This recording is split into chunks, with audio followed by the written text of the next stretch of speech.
دوستان عزیز ایرانی، فرشته گیلکی هستم و این یکی از دیزاین های من در amazon.com هست. دوستانی که در آمریکا و کانادا زندگی میکنید راحت میتونید اینها رو از amazon.com اوردر کنید. قیمتش هم زیاد نیست، $18.99.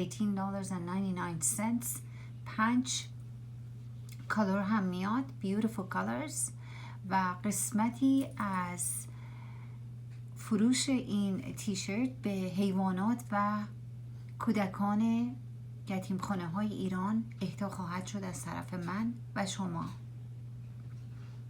لینکش رو براتون میذارم که بتونید پیداش کنید به راحتی. و از این دیزاین ها من خیلی دارم آمازون، گهگاهی براتون یه ویدیو میذارم که برید از نزدیک ببینید. مرسی، خیلی ممنون. کمک کنید به من که من بتونم به حیوانات و کودکان ایران کمک کنم. Thank you.